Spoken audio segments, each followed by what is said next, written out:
Hello everyone, welcome to the 11th session of science. Today we will discuss about the method of food preservation.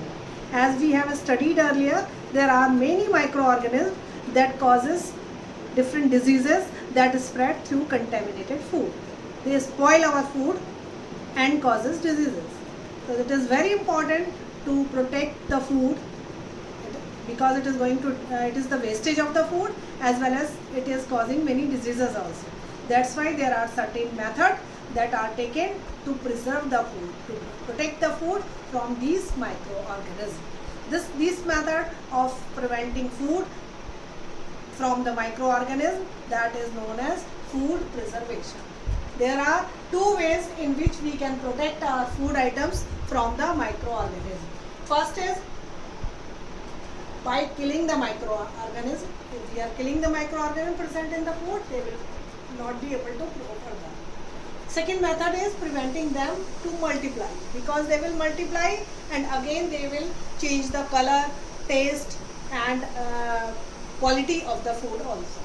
So these are the two ways in which we can protect our food items. First, they are further divided into different ways. First of all, it is drying and dehydration. As the name suggests, dehydration, removal of the water. If the water content in the food is more, the microbes will easily grow in that type of food. So that's why we can remove the water by drying it in sun only, like cauliflower, methi, mint, etc. We dry in sun, and in this way we can preserve these food items. Otherwise, we can preserve certain food items by heating. By heating, we can remove the extra amount of water, like peas. Peas we preserve by heating. Fish and meat by smoking, providing heat and smoke. Smoke provide a definite flavor to the fish or meat, and by the heating we are removing the water contents of meat or fish. These are the methods of preserving food, drying and dehydration. Next method is salting. When you are adding salt and excess amount of salt, the excess amount of salt solution is known as brine, having large amount of the salt in it. So if you are adding excess amount of the salt, the cell lose water. The cell of microorganisms will lose water.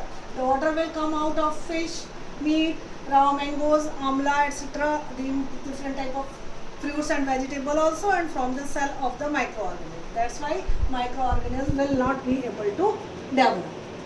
That will kill the microorganisms. In this way, we can preserve these food items. Another method is by using sugar or sugar syrup. Again, it is having this type of solution, having excess of salt or excess of sugar. They are known as hypertonic solution. If we are making hypertonic solution, so what will happen? The water from the cell of the microorganism will come out and they will die. In this way, we will protect the food item from the microorganism. Jam and jellies, squashes, they are made up of fruits, different type of fruits, or sometimes vegetable also. So these are made by using sugar or syrup of sugar. Next is by pickling. You know, when your mother prepares pickle, it is having oil, vinegar, salt, sugar, many spices are there. In the presence of these spices and oil, vinegar is acidic, highly acidic. So in the highly acidic medium, these microbes are unable to grow.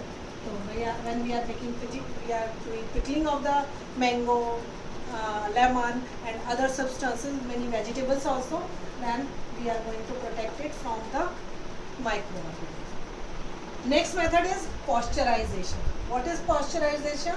It is a process that was discovered by a scientist, Louis Pasteur.